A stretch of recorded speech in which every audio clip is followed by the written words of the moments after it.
it is delightful to be able to meet this way, but certainly from my own point of view, and I am acting as chair of this meeting, so to speak, as a member of a trustee of the UCT Trust UK, not in my particular law faculty role, but inevitably, I'm completely delighted to be here and to be able to welcome law alumni of UCT as well as non-law alumni to this event.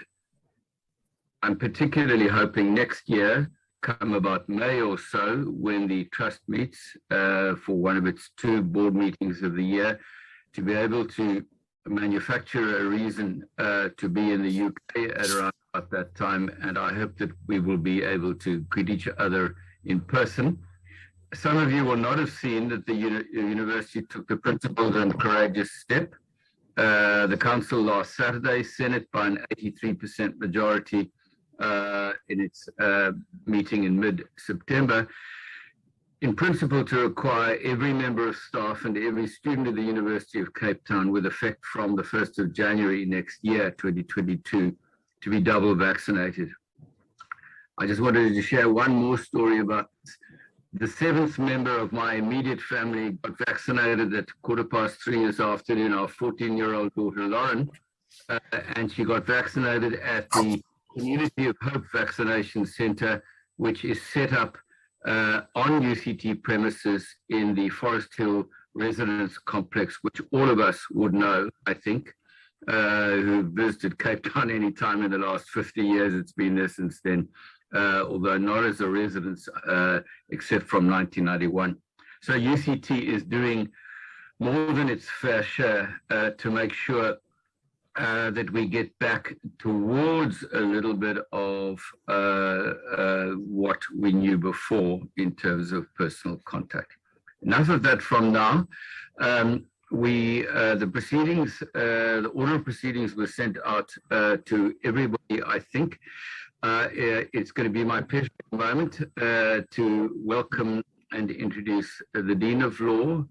He will then seamlessly, and I'm not going to intervene in between the events, he will then seamlessly introduce Dr. Nomfundo Ramalekana, who is a newish lecturer in law.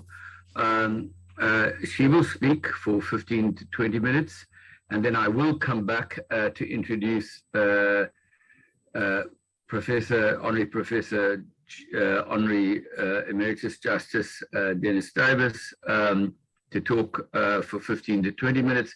Then there will be time over for participation, questions and answers, and I will then hand over to the chair of the UCT Trust UK, Paul Kumlieben, who will close proceedings.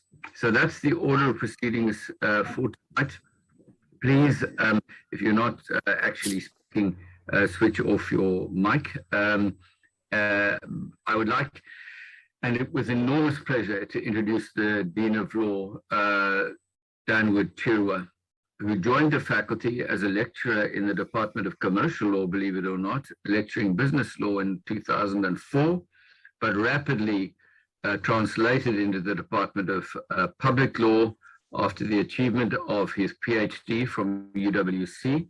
And Danwood was my head of department immediately on ceasing being dean in 2009 or 10. So that was 2010. So within 6 years, he progressed to be head of the Department of Public Law, became dean at the beginning of 2019.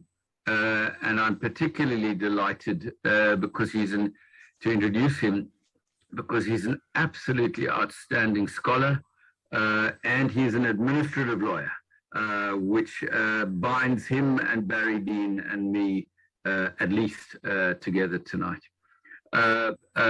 With that, Danwood, please take over and talk a little bit about the faculty and then introduce Nomfundo straight afterwards.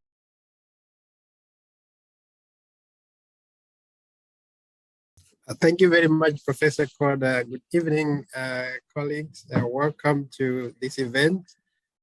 It's been a long time since we met in the UK, Some of you I didn't meet at that time, but special welcome to Dr. Nomfundo Ramalekana and Justice Dennis Davis. It's been a while or so since we last spoke. A special welcome to the chair of the UCT Trust UK. I'm going to talk a little bit about the faculty because I think we've been keeping you up to date, but not in person like this. And then I will introduce Dr. Ramalekana. So since in the last 10 months, things have been quite hectic, perhaps one of the most challenging times in the faculty. I think there was a lot of fear last year among students and staff as to what was going to happen. More also about the fear about death, to a disease that nobody knew about. So since that time, we've moved to this year and gained a lot of experience. We adapted quite quickly and learned a lot of things during this process, one of which is that UCT and the faculty can, if we want to change, do so quite quickly. And more especially that our students are not as lazy as we think. They surprised us with the way they were able to adjust to the new learning environment, practically learning on their own with limited guidance from students, especially last year, as we're trying to grapple with remote teaching and teaching while students could not receive as much support as we provide when they're on campus. The whole process would have not run smoothly if we had not involved students in the formulation of our new plans and change teaching methods and assessment methods. Students were very central to giving feedback, but also suggesting ideas. I know that during those moments when we're meeting students trying to be proactive, there were tense moments as students demanded more from staff, and staff were working even harder to support the students. As we speak today, student performance at the end of the year last year was very good, more than expected. So it wasn't worse than under normal circumstances. This year, we expect even a better performance. One of the highlights was that we had, in the last 18 months, we've got 31 doctoral qualifiers, which is a record. We haven't had such a record before. And during this most difficult period, it looks like our research students locked themselves into their home offices and continue to do their research. Of course, we are looking forward to on-campus teaching next year, which will be a hybrid, more or less, virtual teaching plus in-person teaching.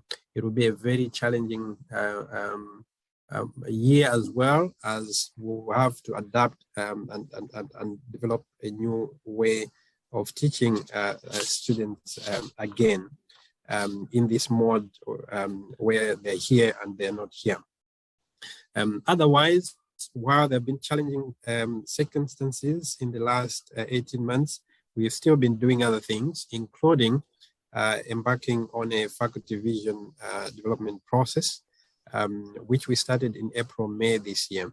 That discussion has proven to be quite interesting. We're looking at the future of law and how the law faculty could shape that future of law. We've got two excellent facilitators who have encouraged us not to focus on drafting a document, but rather thinking deeply about what the future of law looks like and how we could contribute to its nature. So this conversation is ongoing, and we hope that by the end of the first semester next year, we will have come up with a document to show for all our efforts, thinking that has gone into this.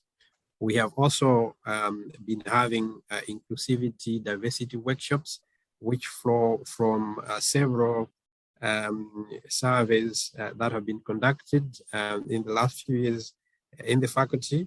And so we've been dealing with those issues.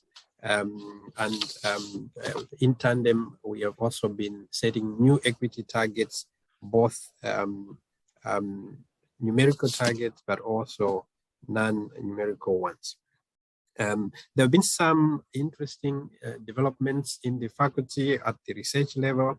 Of course, several colleagues have been producing some major works, such as edited books, but we have also noticed that the overall research output has gone down, partly because we never really addressed research support, financial research support, after the NRF discontinued its support program.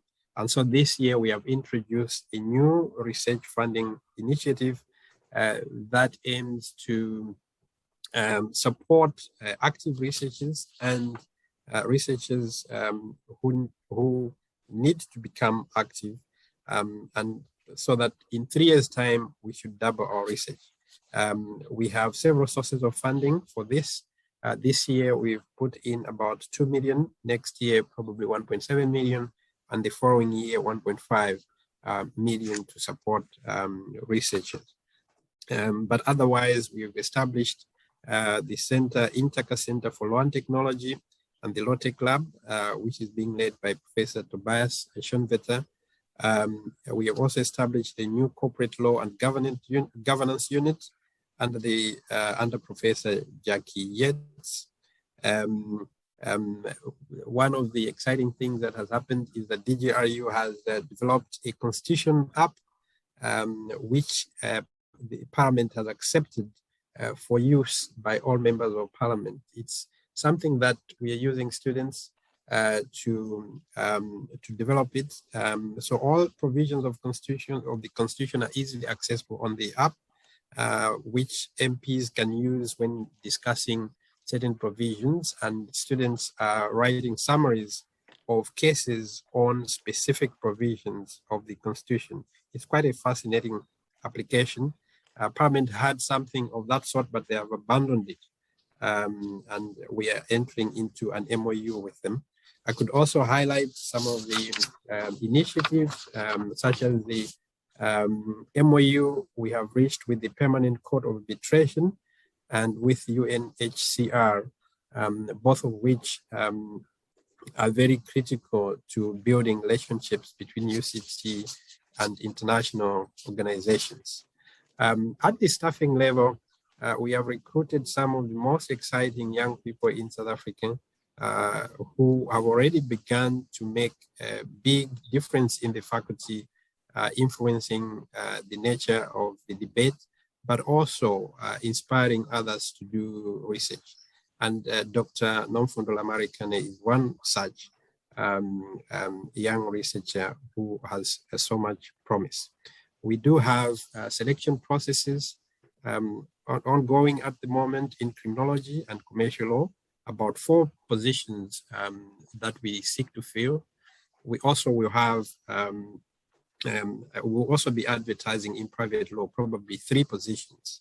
All of these positions give us an opportunity to diversify the faculty, and in commercial law, it's likely that we might make 3 also very exceptional appointments there.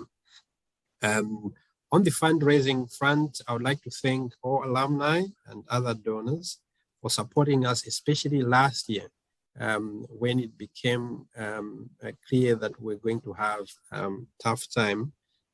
We raised about close to $1 million last in 2020. This year, perhaps because of the fire damage to the library, much of the funding was diverted to that initiative. And so we are aiming at maybe getting up to 600,000 this year. But otherwise, our endowment is doing very well. We are supporting student scholarships for both undergrad and postgraduate students to the tune of 2 million. The Mcfarland Fellowships have all kicked in. We awarded 4 scholars, and these were introduced to the Mcfarland family. It was such an exceptional event to see how exciting these young people are. Very amazing students, some of the students we have. The Moseneke Scholarship is also still running.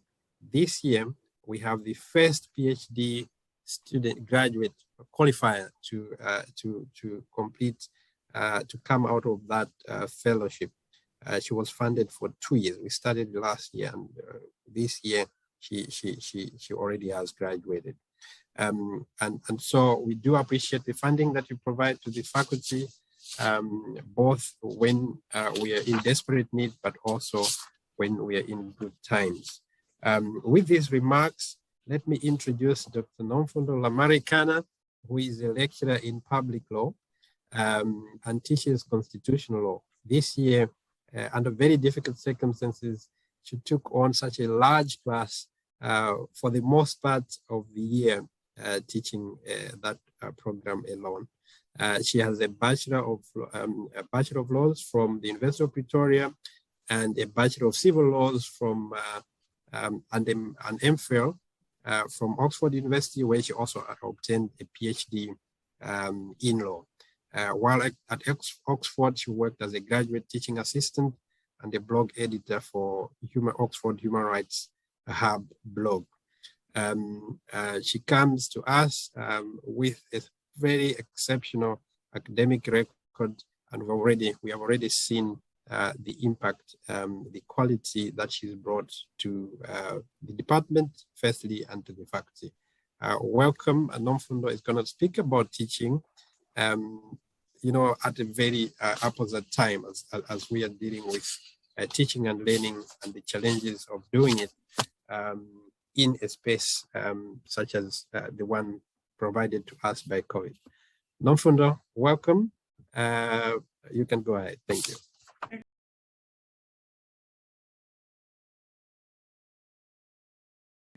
Hello, everyone. It's so nice to be here, and thank you so much to the Dean for a really great introduction. As the Dean said, I'm Nomfundo. I just completed my PhD, and I'm teaching constitutional law to an incredible cohort of over 240 students.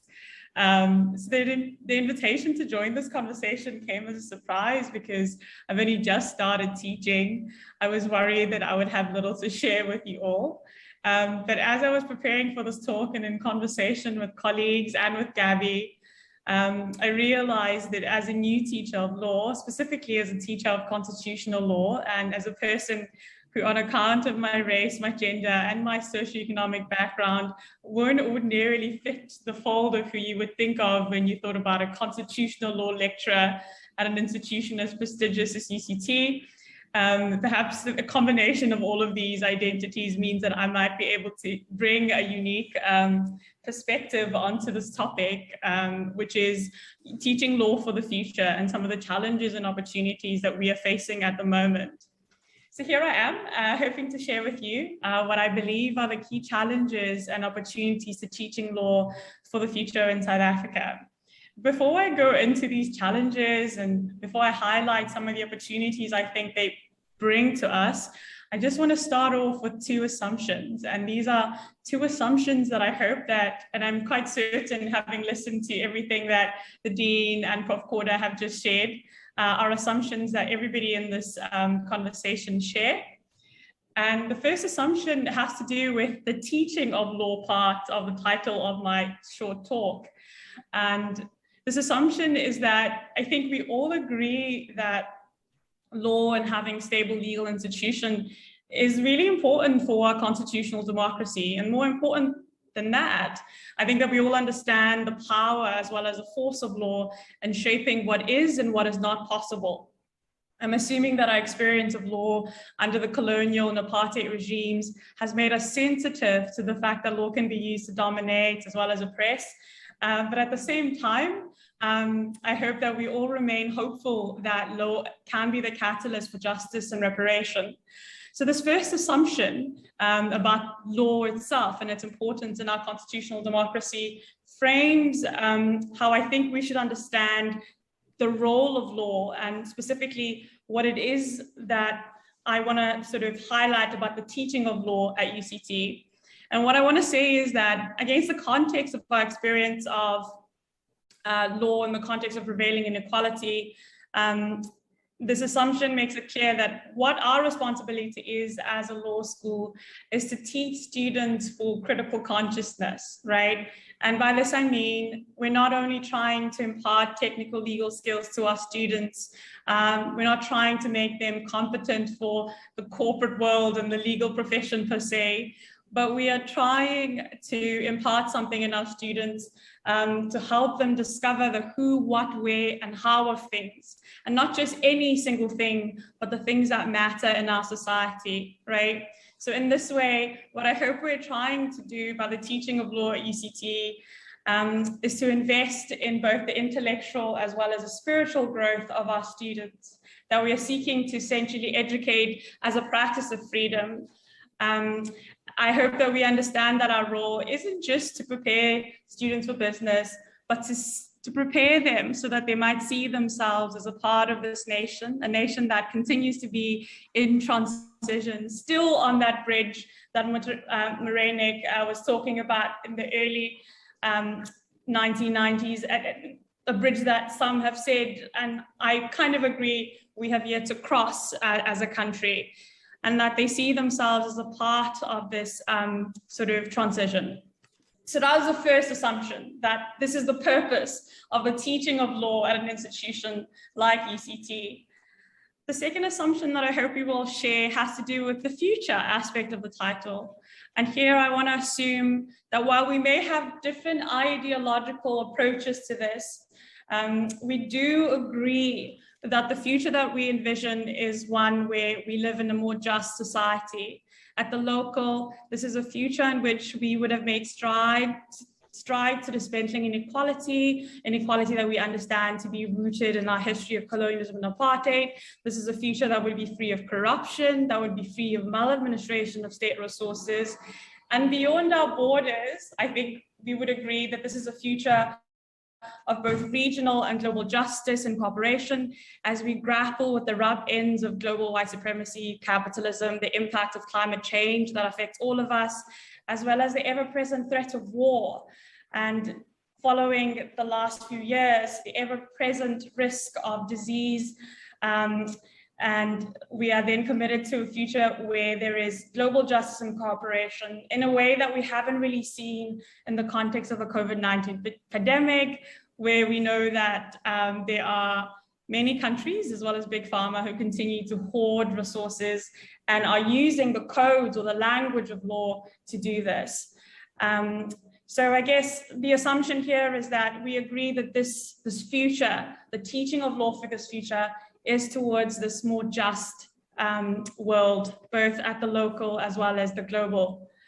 So even if you disagree on the ideological frame of both of these assumptions, I'm hopeful that you agree with some aspects of what I have just said. So the assumption about the teaching of law and its purpose and the future that we envision. So what are the opportunities and challenges that we are facing at the moment? And obviously I will be talking about this from both the level of a new scholar at an institution like UCT, but also from an observer and someone who was recently a student of law in other institutions, both in South Africa as well as in the UK. When I was thinking about these opportunities and challenges, they came up to sort of three neat questions that I workshopped a little bit with Gabby last week. And I think the first one has to do with what it is we are teaching. And then the second one is about who we are teaching and what are the challenges and opportunities of who our cohort at the moment is. And the third has to do with who is teaching, right? Like, what is making up the demographics of our community, but also the kind of knowledge that we are producing as a law school, and what are the challenges and opportunities that we are seeing there.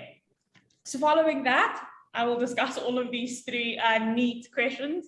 I also want to talk a little bit about our responsibility, both to our students as well as to our society more broadly. A responsibility that I hope that as alumni of this institution, you will share with us. And from having listened to Prof Korda and the Dean, I'm quite certain and enthusiastic that this is going to be a responsibility that you see yourself as sharing alongside with us who are here on the ground.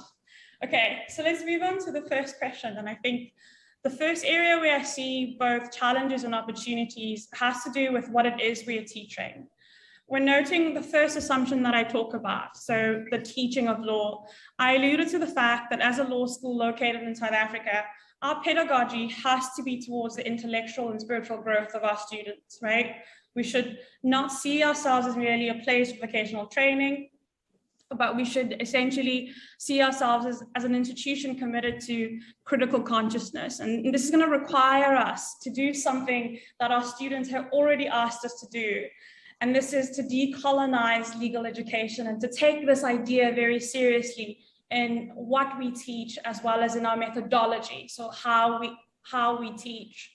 So we find ourselves over 26 years into the constitutional democracy, and during this time, it's become increasingly clear that the promise of transformation through law, specifically within the context of the 1996 Constitution, continues to ring hollow for the majority of people in this country, especially for Black people in this country who continue to live in poverty, and for those whose lives continue to be marked by the absence of socioeconomic rights.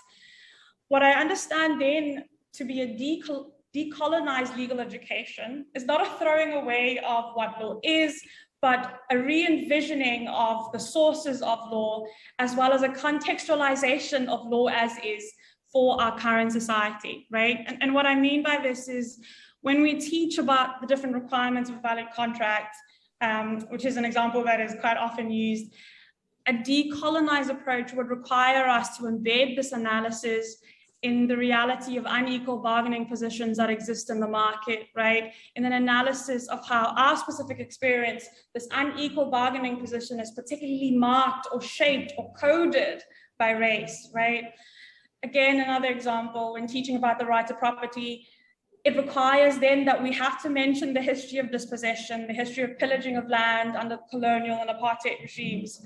Because if we don't do this, we were perpetuating essentially the force of law to keep things as they are. As many of us know, law has this ability or this desire to cling on to things that are stable and coherent, even when they don't lead to just ends. And a part of a decolonized legal education, both in its content and its methodology, is to disrupt sort of this clinging that the law has onto things. So while I think our biggest sort of approach as a law school would be to essentially focus on the local context, to educate for critical consciousness by opening our students' eyes to the experience of law for the majority of South Africans. And this sort of critical consciousness, I hope, will have an impact on them as they go into their world, as they learn how to ask the right questions, to be critical, and hopefully to enable them to be capable of contributing at the regional, at the global level towards a more just future, right? This will be the case whether they end up in London or they end up in Nairobi, whether they end up at a private or public institution, or even in a different profession, right, with their law degrees, right?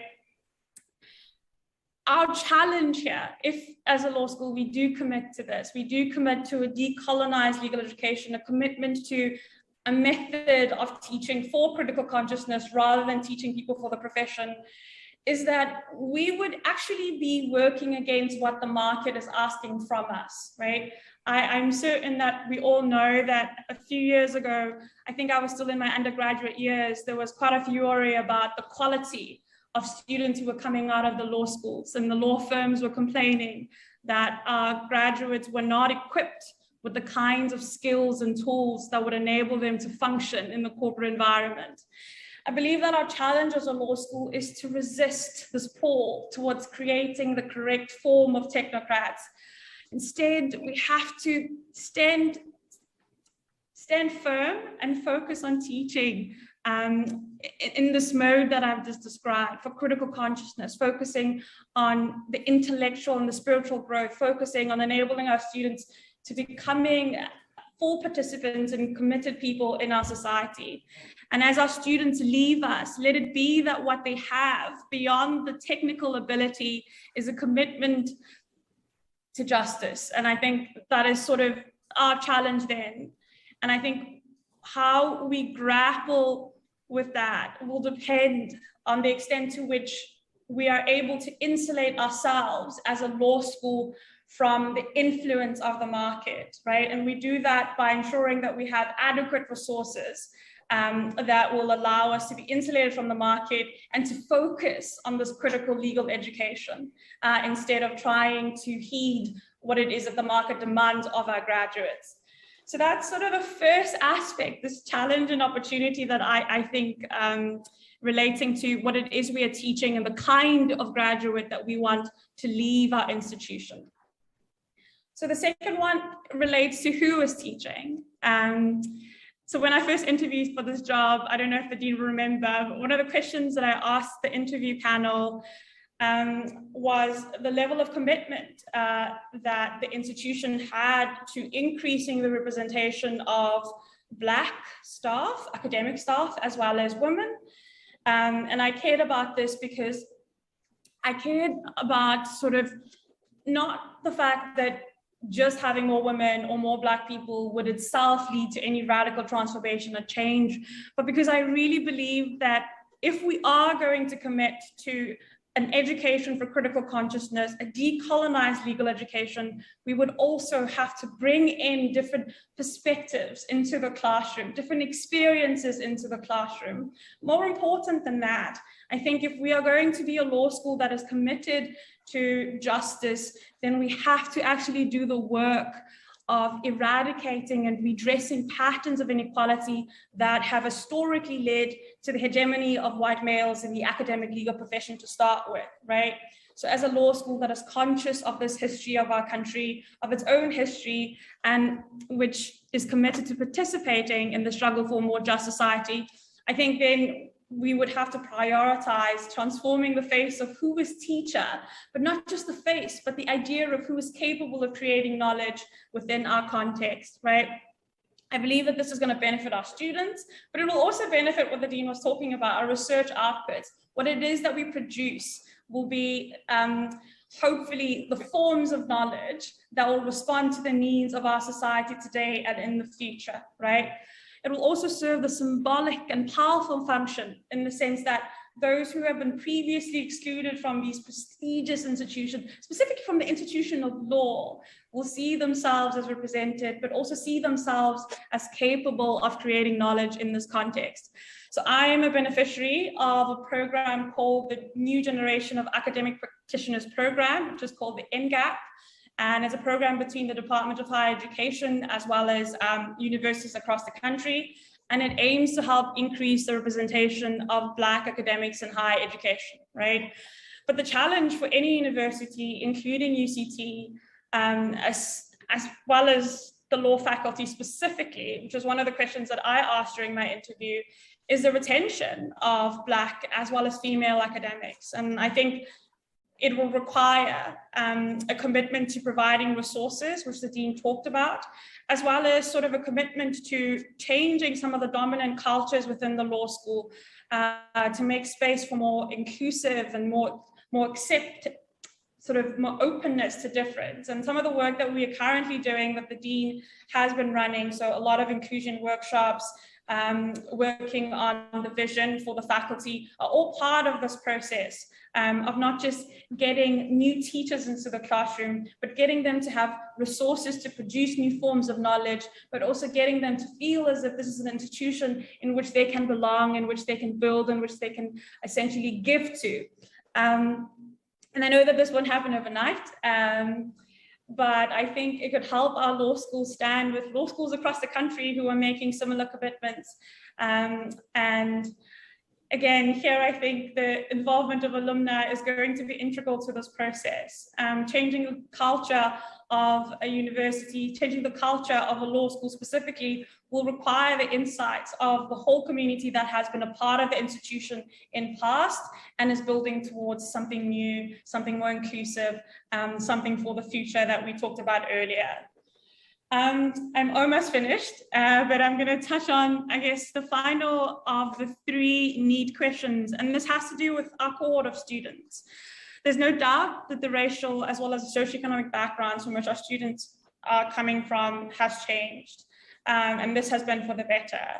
And while there remain a lot of barriers to entry for disadvantaged students into the university, starting with the fact that education still remains at a cost, I think it's a good thing that our cohort of students is slowly becoming representative of demographics in this country. And I think this is a part of the transformation of society. And as a law school, we are clearly committed to ensuring that this trend continues, right?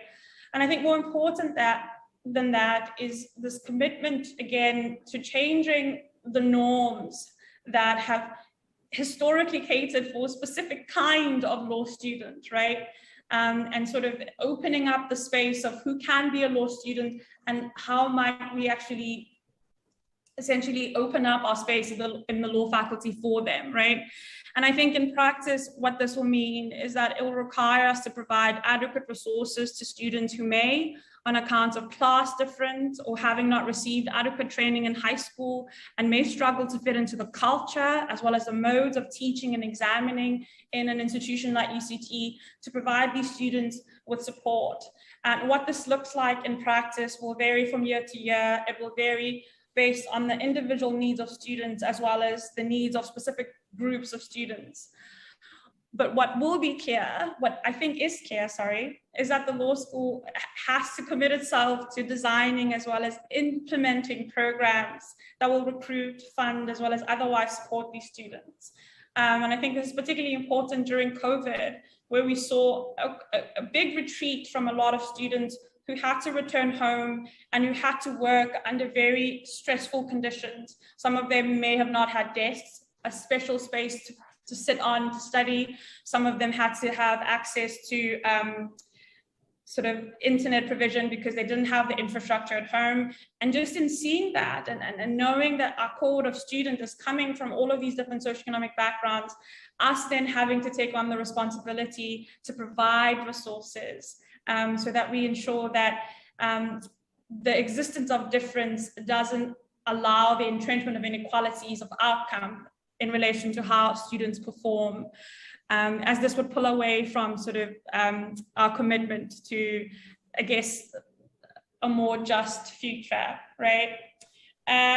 Just to conclude, I guess, what is our collective responsibility to this, but also to our country at this moment? And I guess that's the last thing that I want to say. And I guess, for one, I'm certain that everybody is aware of what some are calling a judicial crisis in the country. Everybody's aware of the critique of lawfare in the country. I'm sure that everybody's been following the cases about the questioning of the independence of some judges on the bench, the critique of the process of appointment of judges, as well as a lack of coherence and clarity on the criteria used for these appointments. More important, that against the backdrop of prevailing inequality, there is a new sort of questioning of the very idea of a transformative constitution, right? We are seeing a lot of scholarship that is critical of our current constitution, that is calling for a new post-conquest constitution. On the other hand, there are others who are calling for a better interpretation of the constitution, one that will unlock sort of the potential that is said to be latent in the 1996 constitution. We are teaching our students in this context of tension, of contest, of questioning, a place where then we must ask ourselves what our responsibility is. And I think as a law school, we must commit to not being quiet. We must be visible in public discourse, because our silence would be an acquiescence to the status quo, and that can't be a position that we take. But for us not to be quiet, for us to be robustly engaged in the debate and to not be afraid, we're going to need to have a lot of institutional support. And I think this will require support, again, from our network of alumni in whatever form that it can come. And I think with this support, we could turn every challenge that we face and we could turn it into an opportunity towards building the kind of future that we spoke about earlier. And this is a more just future. And it will start in our classrooms and it will be supported by our incredible alumni. Thanks, everyone. I hope that was not too much or too long. Thank you very much, Dr. Ramalekana. It was absolutely wonderful to listen to you. Thank you very much for that. I'm sure that there will be questions and comments towards the end. But you've given us a very good idea of the challenges that you are facing. One of the decided awfulnesses of the pandemic is that we're not able to gather physically in the same space, and so I still have the pleasure to look forward to meeting you face to face. But I have certainly benefited from listening to you from time to time in different forums so far. So thank you very much for that. I've been asked by one of the members of this group whether we've got load shedding in Cape Town because of the lighting is so appalling, or whether because I'm now on pension, I'm trying to save money by switching off the lights. Neither of them is true, except I am a pensioner. But I'm very much here, and I apologize for the lighting. It's an enormous pleasure for me to introduce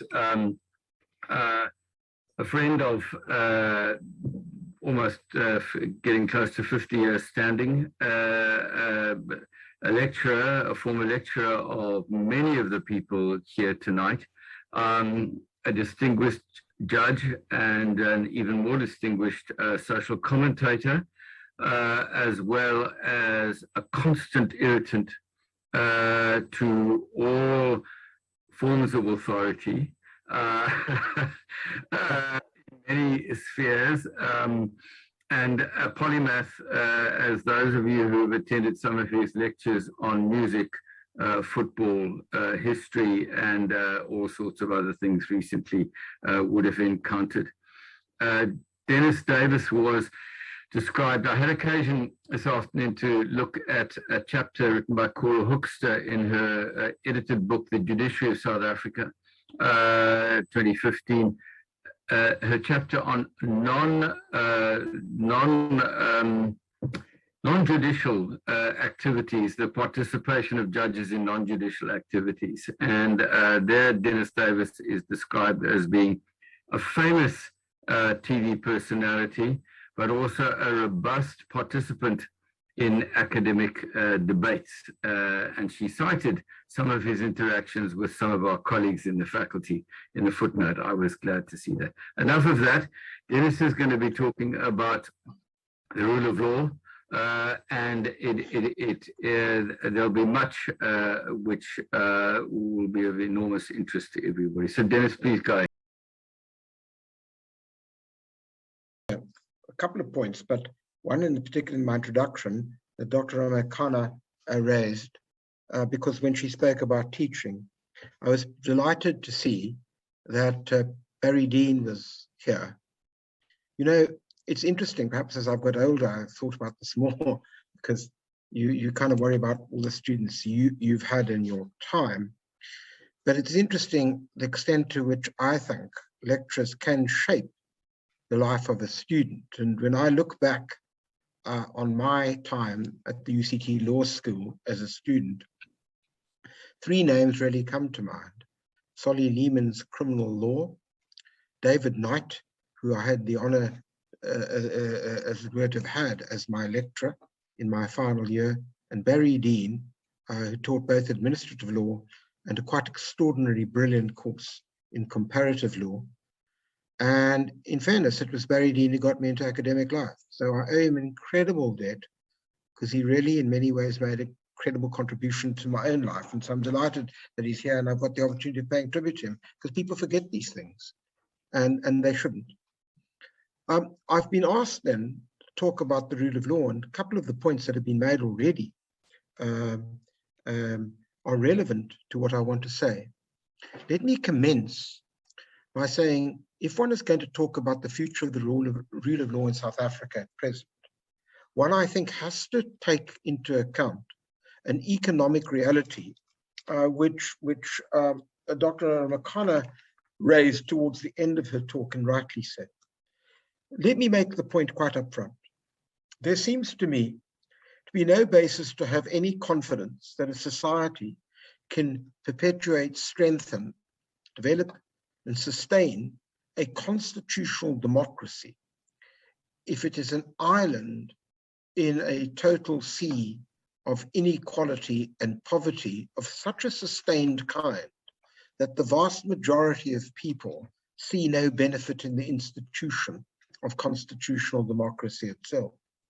And whilst I don't want to bore you with all of the hard facts, there are certain realities that of which we have to take account. More than a quarter of a century since the dawn of democracy, the egregious levels of inequality in South Africa have increased. In a recent study, it suggested that 0.01% of South Africans, meaning 3,500 individuals, hold 65% of the household wealth, more than the bottom 90% taken together. The top 10% of South Africans earn more than 85% of national wealth. The bottom 50% have an average net worth of minus 16,000 Rand, meaning their liabilities are more than the assets. In other words, they're deeply in debt. Unemployment figures are equally bleak. As at the second quarter of 2021, the unemployment rate had increased to 34.4%, or an expanded definition. It's now reached 44.4%.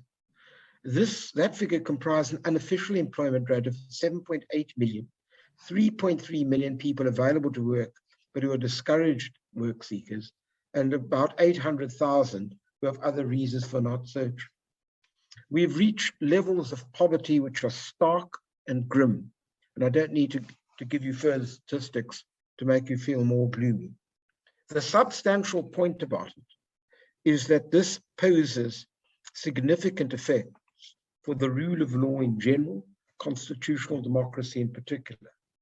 Whatever the causes of the July 2021 unrest, and whoever might have instigated the widespread looting and violence that took place, a clear consequence that does emerge from these events is a failure to radically address the social economic realities outlined, will result not only in further violence, but the ultimate destruction of constitutional democracy.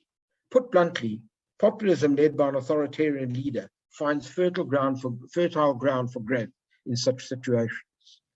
And so we are in a position, and let me say even more recently, we saw the extraordinary situation of 2 cabinet ministers being held hostage by so-called veterans of the struggle for a number of hours before the police released them. And whilst people have played that down, the reality is that it exists. Just as it exists that the president, literally after the July unrest, came onto national television to assure the country that no stone would be unturned to find the perpetrators of what he called an insurrection designed to undermine the constitutional democracy of South Africa. And as we know, other than a few miserable lowlives, nobody of any consequence has been arrested, and no sense of accountability has taken place. Now, why do I tell you all of this? I tell you all of this because there are significant threats, foundational threats, to that which we had, the journey which we'd started off with such promise in 1994, that is the construction of a society based on dignity, equality, and freedom for all.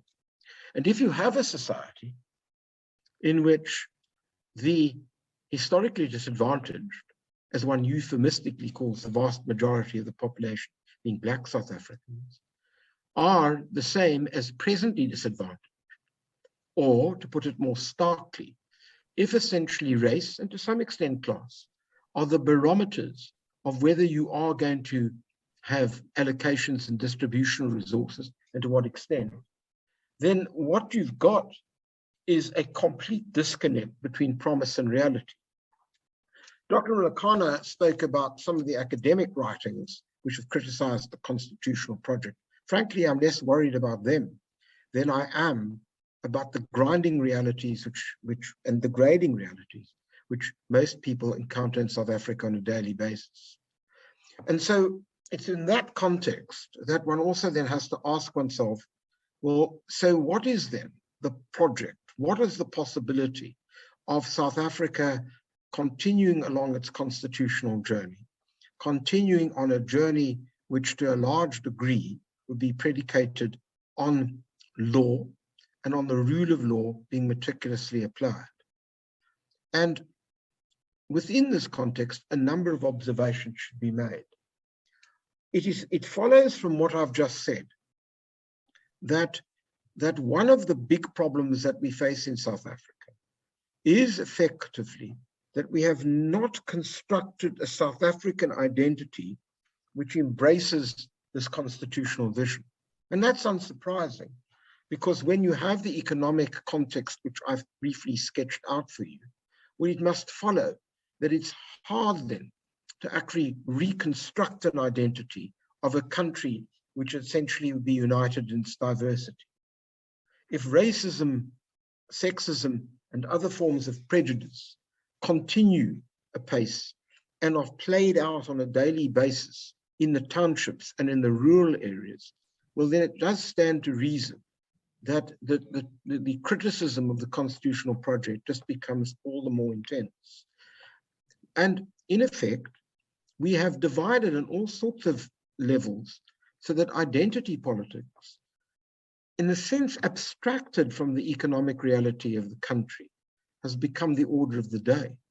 And identity politics of a kind has essentially been exploited by rent seekers who have done very well. In fact, it's quite strange to see the distribution of wealth in South Africa where intra-Black inequality has increased more than Black-white inequality, which itself is particularly disturbing given the context in which I've been talking.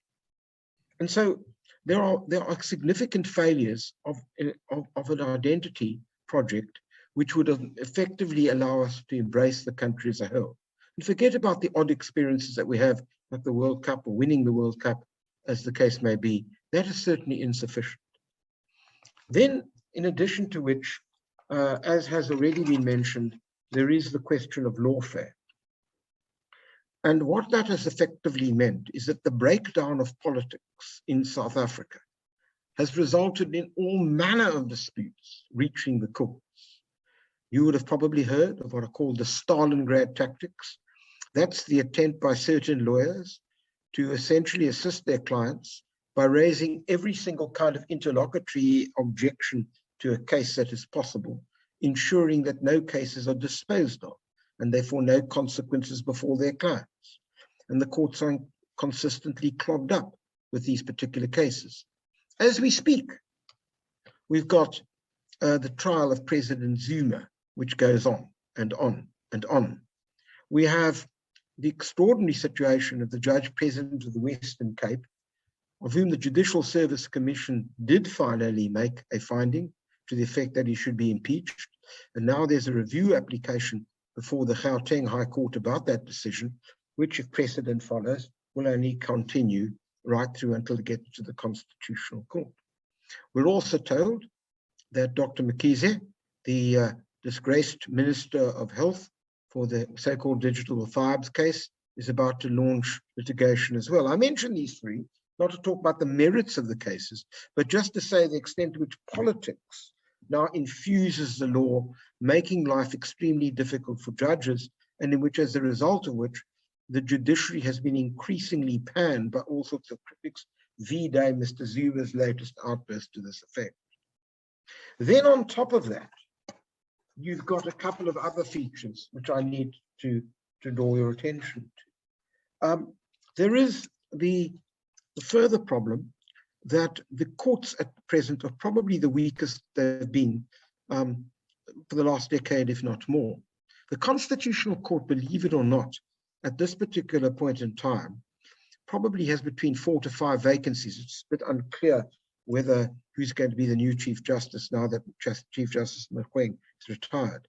But that means that the vast majority of the court are made, or that means that there are only 5 or 6 permanent members of the court, so that the court is totally dependent on acting members who can hardly have the same level of independence as can the permanent members. The court itself has produced a number of judgments of questionable jurisprudential quality over the last couple of years. They've certainly messed up vast areas of private law. They've not been able to take the point that was made earlier, understand the foundational principle that private law, contract law, and property law, common law, affect the distribution of resources, and therefore, in a sense, continues to reproduce racial patterns which we inherited from apartheid and before. So the same is probably true now of the Supreme Court of Appeal. Part of the problem, of course, also relates to the Judicial Service Commission, which seems to have been captured to some extent by populists, and certainly has not been able to make the kinds of appointments which, in a sense, they could have made, given the level of talent which is in the country. And when I refer to talent, I mean talent which would continue to represent the demography of South Africa, as indeed it must.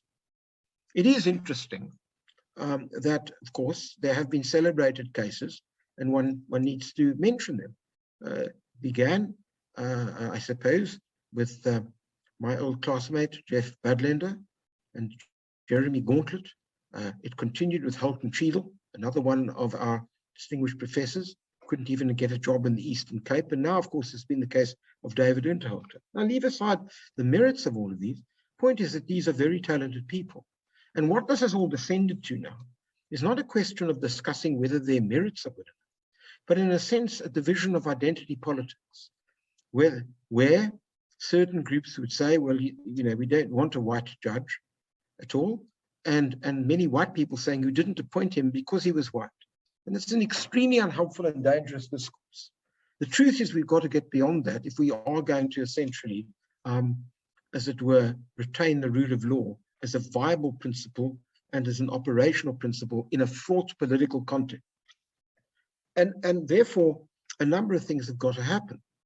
In the first place, it seems to me that we cannot continue with an economic reality which condemns the vast majority of people who happen to be Black to a degrading and horrible existence of a kind where they can have little hope that this is going to change unless we do something radically about it. And so, returning to the question of then, what does this say to the legal profession? Well, I agree entirely with what was said earlier, that what is going to have to be the case is that lawyers are going to have to play the same role as they did in a different way to what happened in the 1970s and 80s, trying as best they can to persuade judges to hold the line and to judges to be brave and vindicate the constitutional promises which are contained within the Constitution. And that is a tremendous, tremendous challenge which faces us all.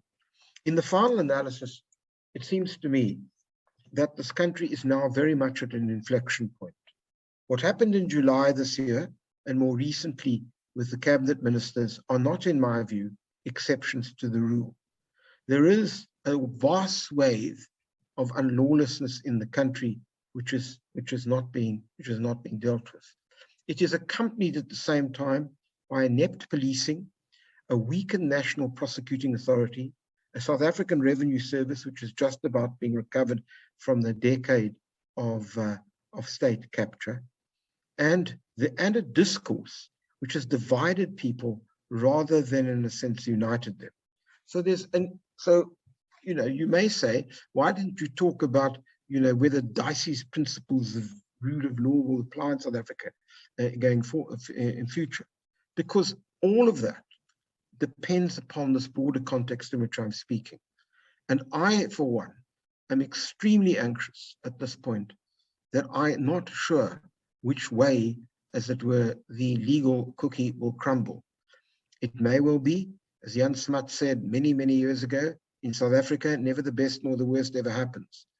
But we are unquestionably at a point in time where if we are going to have such a massive disconnect between the reality of the country and law, we are not going to be able to sustain this project, which is absolutely essential. to those who criticize the Constitution, well, it's the best alternative we've got. The question is to make it work. And to make it work, it has to actually live in the reality of 60 million South Africans, not merely 5. That is where we are at present. So I do apologize for being rather gloomy at present, but it would be unfair of me to be anything else because of the fact that I need to tell you precisely what the reality is which we face. And certainly as a judge of 23 years standing and still doing work in the Labour Appeal Court, it's excruciatingly disillusioning to know that even if you do try to curb the problems by rendering the executive accountable, by trying to vindicate the constitutional promises, there's a reality out there which is so overwhelming that it makes one despondent whether in fact this constitutional document, which again, as I say, is our best alternative to best option for the future, will in fact not just, as it were, disintegrate in the ashes of expectations which were legitimate but were never fulfilled. And I'll leave it there. Thank you very much, Dennis, indeed, for that. I don't know whether, I don't want to start quibbling with your choice of words, but I think those of us who have known you for a long time will recognize the same challenging, questioning, relentless pursuit of social justice and the kind of rights we do have in the Constitution and the kind of constitutional vision that was adopted in enormously contested circumstances in the period 1992 to 1996. Yet I'm also deeply aware of the socioeconomic reality that you spoke about. We all are.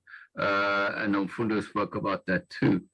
But what I wanted just to reflect on is the centrality of the legal process from a formal point of view now, as opposed to the kind of marginal role of law, of the rule of law, at the time of the 70s and the 80s.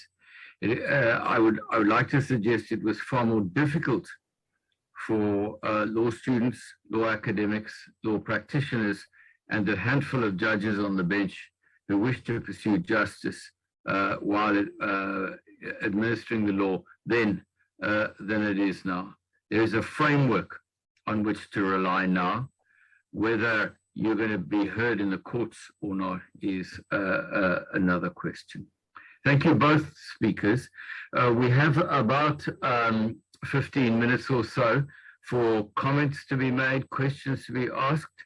I have the list of participants open. If you would use the reactions button and raise your hand if you would like to speak, and then unmute yourself, and if you'd like, and your Wi-Fi can stand it, put on your camera so we can see you. But the floor is now open to questions and comments to either speaker. I did see in the chat a question from, or a comment from Catherine McClay. Catherine, would you like to speak, if you like, the essence of your question or your set of questions?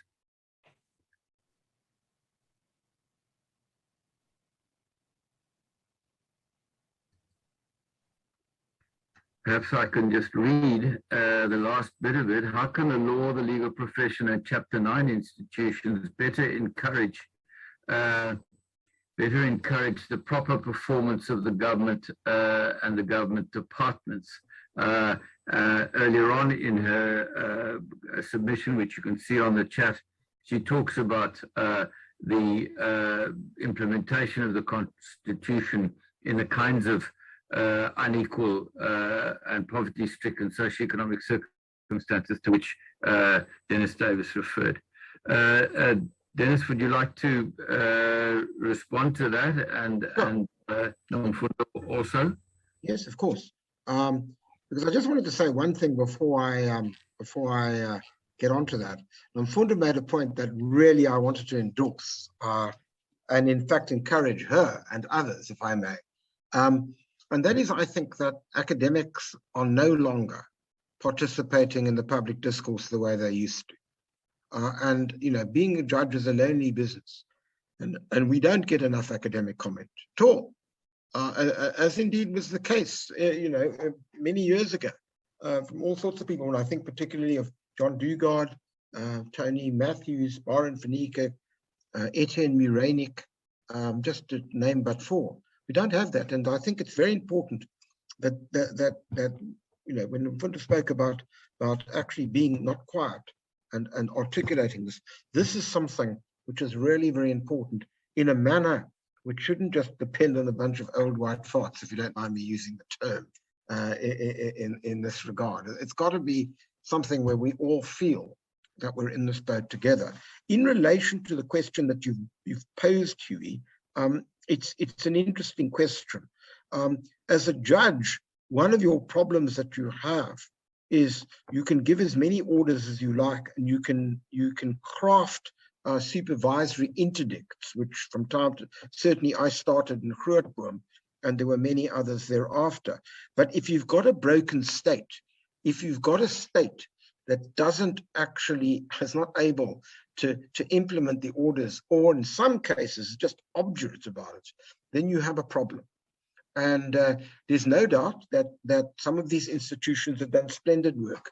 I think everybody knows that the public protector under Thuli Madonsela was a crucial bulwark against the possibility of greater levels of authoritarianism.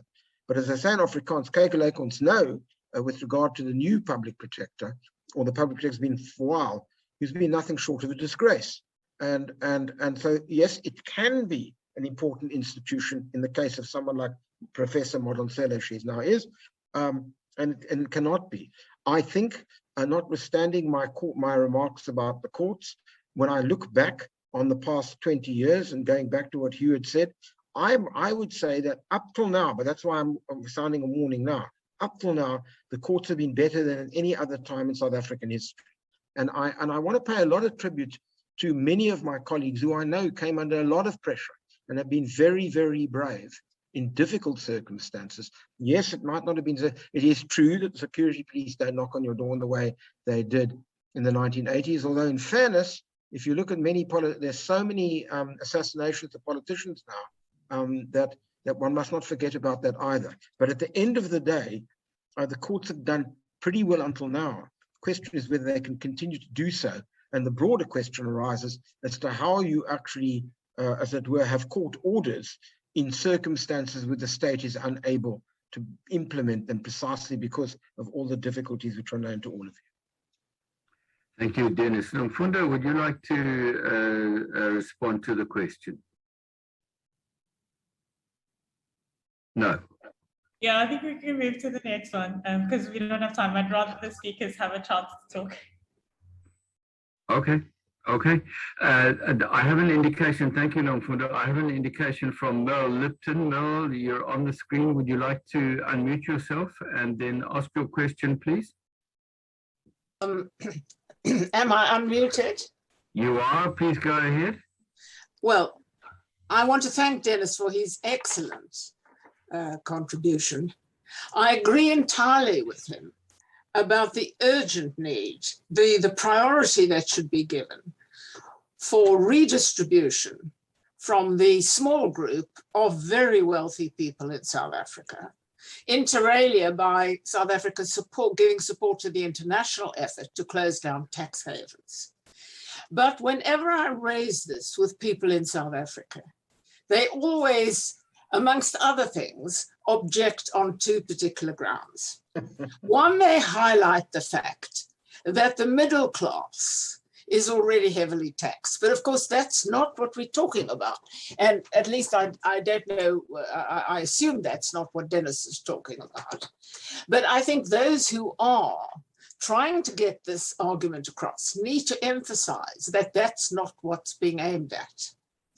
Then another objection, well, there are three objections. The second is they'll all run away. Hence the importance of closing the international tax havens. But the third and very complex objection is that the state will be incapable of using this money well.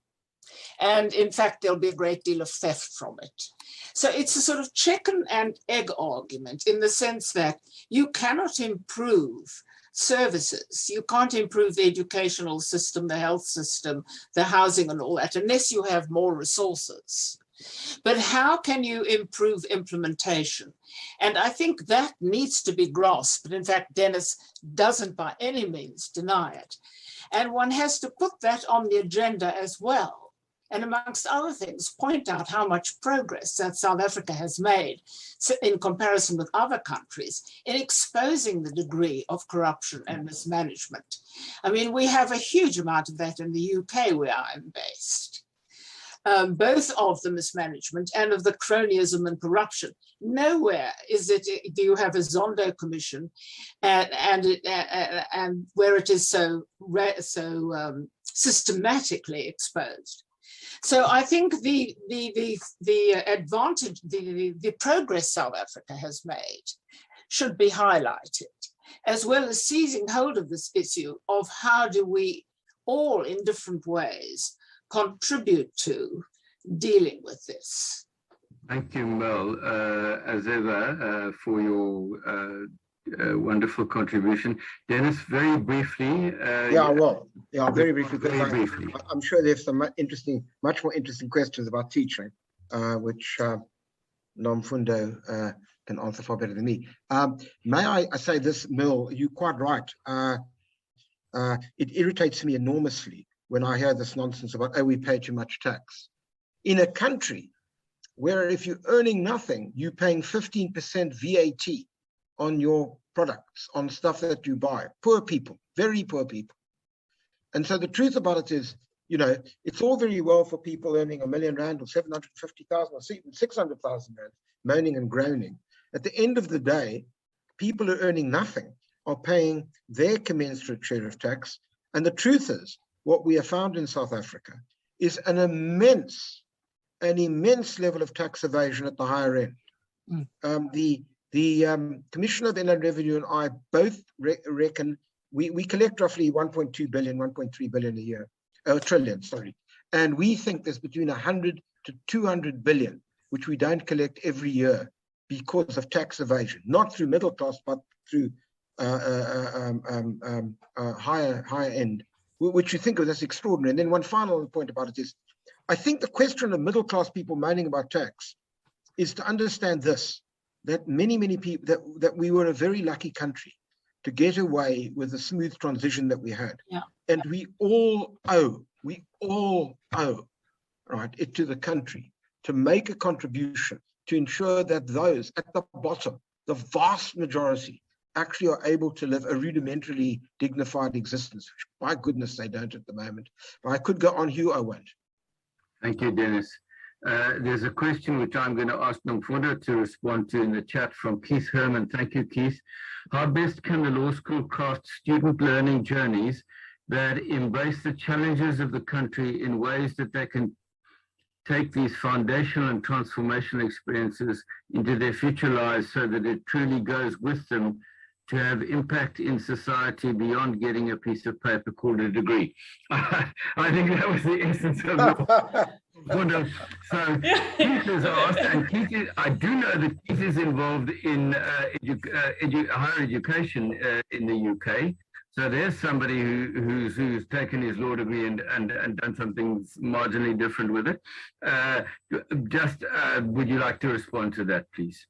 Yeah, I mean, honestly speaking, the answer to that is under conditions that we're working under with COVID, it's been really tough. But I think my pedagogical practice has been creating like an energy in the classroom where students see themselves as full participants in the knowledge that we are creating. As we look at the case law, as we think about the law, they feel a deep sense of responsibility to be critical of the materials that we're looking at, And even in small things like the kinds of essay questions that we ask, these are not abstract sort of questions or issues that we deal with. We really take issues that students are facing. I'm secretly drafting, not secretly, I'm drafting the exam at the moment. And one of the things is that if students are following the news and are aware of what's happening in the city of Cape Town with evictions, that they will be able to sort of grapple with some of the issues that I'm going to be examining for them. And I think that this method of teaching is about showing students that everything that we are trying to give them is so that they can walk into the world and be capable of giving of themselves in service to their country, to the world. And it sounds wishy-washy, but it's these small little things that we do in the classroom, and particularly placing a lot of responsibility on students to see themselves as responsible for creating new things in the classroom, that I think have been really great. I mean, some of the exam questions are coming from provocations that we've had in our online seminars. Some of the ideas of what we're going to be doing in person next year are coming from listening to students and the demands that they have of the constitution of the state and what it is that they're experiencing.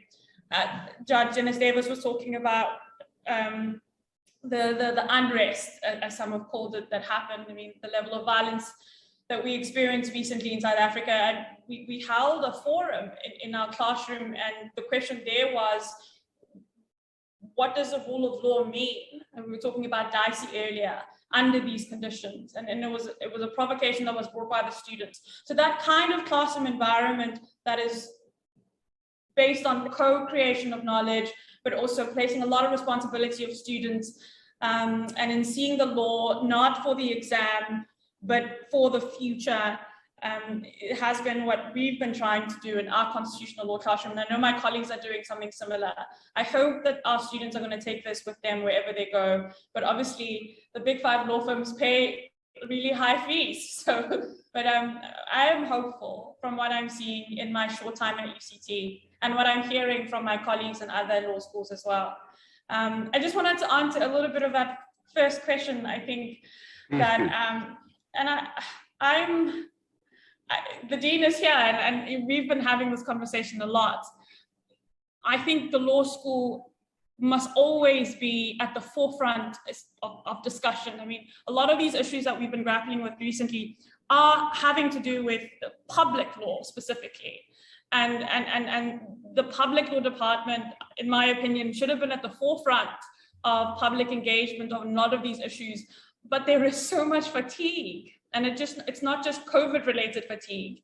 It has to do with the fact that, you know, so many of my colleagues are exhausted and they have so many incredible ideas, so much input that they want to make to the public discourse. But when you have the kind of teaching loads that we have, as well as research obligations, the ability to enter the arena in an intelligible manner and make a meaningful contribution is placed on the back burner. So coming back to this resource constraint issue that I was talking about earlier, we really do need more resource support. And I think, like, yeah, this is the right place to start talking about this, because we are in a room of people who might have the kind of help that a law school could benefit from in trying to get more capacity, but also other kinds of resources, whether it's alumni helping out or alumni driving some of the public engagements that a law school should be involved in, you know, by hosting talks, by coming to seminars, and giving and sharing of their knowledge. So just coming back to that issue, because I do think we do have this big responsibility, and I agree that we're not doing enough. And I wish we could, and I wish we had more capacity to do so. Sorry, I was rambling there. I've been thinking about this a lot. Thanks, Nomfundo, very much. There's no more indications, and our time is running out, and the chair of the trust needs to close proceedings. But I know with a degree of confidence that you'll forgive me for saying just a couple of things in response to the exchange of questions now. Barry Dean will remember very clearly a very angry president of the Law Students' Council in 1977 which is when he became dean of the faculty in the middle of the year. And I was that angry Law Students' Council president arguing for relevance of the legal curriculum in the community. Nomfundo, of course, what is that French saying? I'm not going to say it because I'll mispronounce it. Lots has changed, but everything stays the same. And I'm not. Yeah, I hope you understand me. I also wanted to reflect on the fact that when I was dean, I was very confident in saying that our graduates could take, that I believed that one of the reasons why we're producing outstanding graduates is because that they were confronted with the kinds of problems that were put before them and the kind of problems particularly that they encountered in the context in which they were studying law in this country, that they could go and find their place in any employment anywhere in the world, and they would be streets ahead of their contemporaries because they had already had to grapple with the kinds of issues which our students perforce have to grapple with. And then finally, Nomfundo, I'm hoping to hang around and do a bit of mentoring and support to try and relieve some of the tedium and the, not the tedium, sorry, the exhaustion.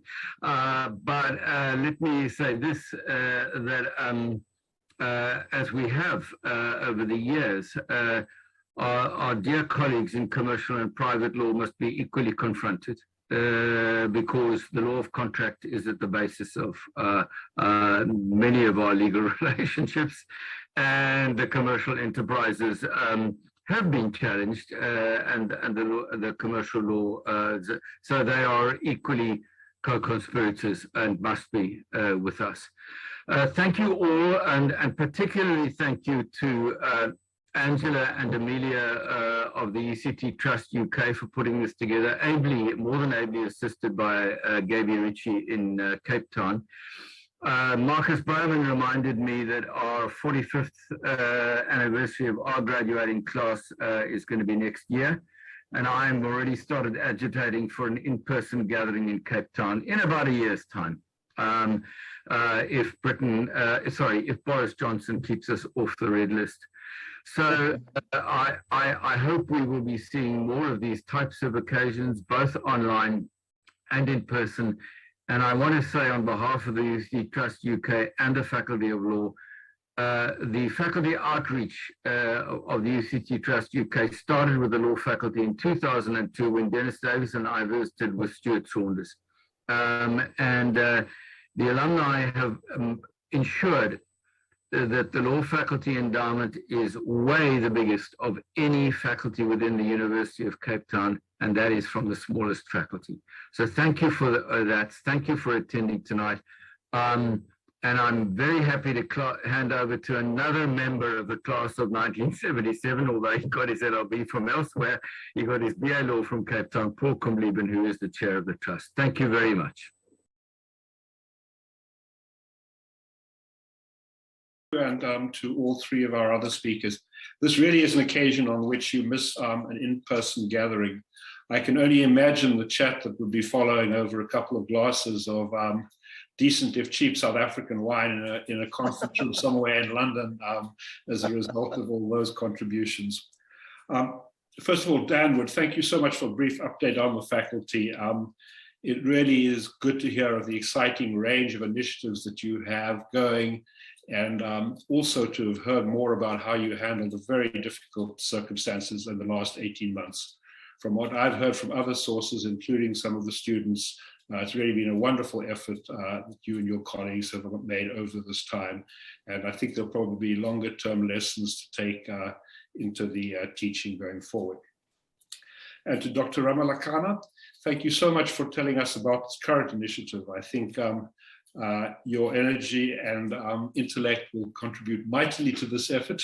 And I do hope that we can ask the law faculty to make a note to arrange a further update on this initiative when it gets to a stage of further completion. We'd very much like to hear more about it. I'm also aware that this is an initiative that's going on at several other law faculties in the United States and in the United Kingdom. And I have a feeling of the way you guys are going about it, this is going to be one of the many areas in which UCT can make a huge contribution, not only within the institution and the country, but also more globally. So I know you don't need much encouragement to be getting input from more global sources, but also giving input into the efforts elsewhere. So we look forward to hearing from you in the future on that. And to Dennis, thank you very much once again. This seems to be a wonderful thread running through law faculty events for a long time, to have your erudite and articulate description of exactly where we are. Tonight, as you mentioned, was not exactly the most upbeat one, but I think for those of us who follow matters with great interest, but not in as much detail as you all do, you clearly explained to us exactly what inflection point has been reached and what the economic environment is. And it will put us, greatly help us as we continue to follow the news to see which path is taken having reached this inflection point, and what we can also learn about what's happening in the broader economic environment. So thank you very much indeed. Thank you, Hugh, and we look very much forward to the next event, hopefully in person in May in London.